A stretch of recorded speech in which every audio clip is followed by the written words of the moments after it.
It has been a while. I've, in truth, I've been going through quite a bit, and as a result of that, have almost been quite tempted to withdraw within my own space, but I don't want to anymore.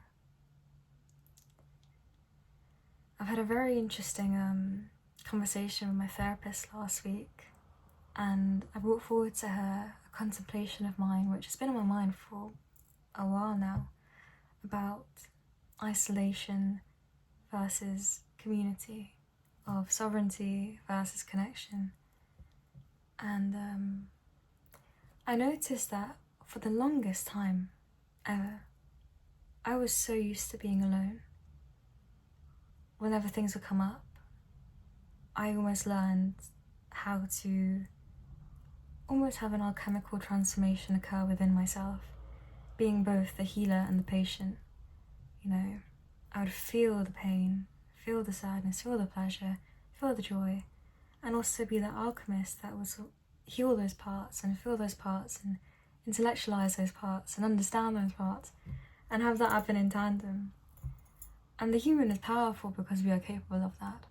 And I think if you're on this journey of just being a human, but wanting to understand yourself, there's going to be a period, be it your whole teenagehood or a few months or a few years, where you're going to feel alone. And that is a very powerful and painful part, but it helps you deepen into yourself and your own energetic signature that you bring into the world and to yourself.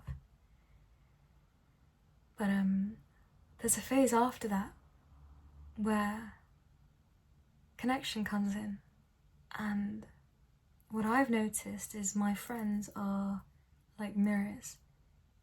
They reflect onto me all these parts of myself that I couldn't really see. What I end up doing is they reveal it to me, and then I withdraw. And in my isolation, I then feel it, heal it, intellectualize it, understand it, and do what I want with it. But that's because I've spent so much of my life and so many years doing that very sovereign approach to healing and just life, that I'm missing out on the most beautiful parts of being a human, which is play. And what happens is, as a result, is those connections that just start to form end up crippling and falling away. And I don't actually feel too much remorse about it, because I've been so used to being by myself that it almost feels like protection. But these days I'm realising I don't think that that's protection. I think that's just me pushing people away with a happy face. And the human is fascinating. We wear all these different masks around different people. Ironically, I feel like in these videos I feel the most like myself. This is how I speak to myself in my own mind, the way I speak to you. But we are so fascinating and multidimensional. But it's fascinating after that period of isolation, which is so potent and powerful and is a constant. You need to continue to be like that. We almost struggle to embrace that connection that we desired during that time of isolation. My friend, I've got a friend of mine who's fascinating. He has such depth within him, but he's also very level-headed and can just engage with life as a human would, an average 25-year-old person would engage with life. And they revealed to me how much depth I had, and I almost felt a lot of guilt that I'm so introspective to the point where I can't sleep at night. And I remember I was in deep thought about it and felt a lot of guilt about it, and almost a need to become a bit more less deep. But actually no, I don't think the approach to connection and making those friendships and bonds is losing your depth. You can't tell an ocean to lose its depth.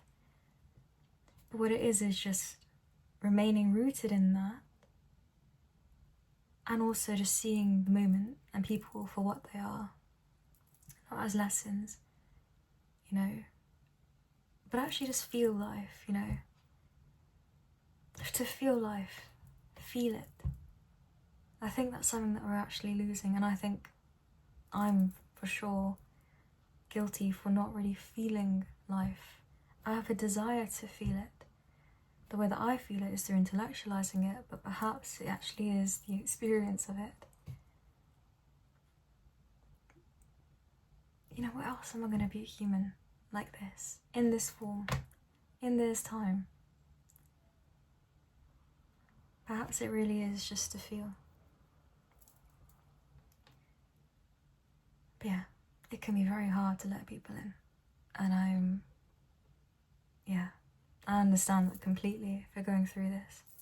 It can be very hard to let your guard down, to reveal your flaws, to show the mirror to your friends of those parts of yourself that you're not really proud of, that you're scared of, that you want to hide.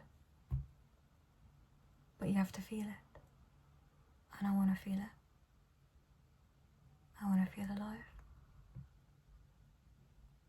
But yeah. I love you. And good night.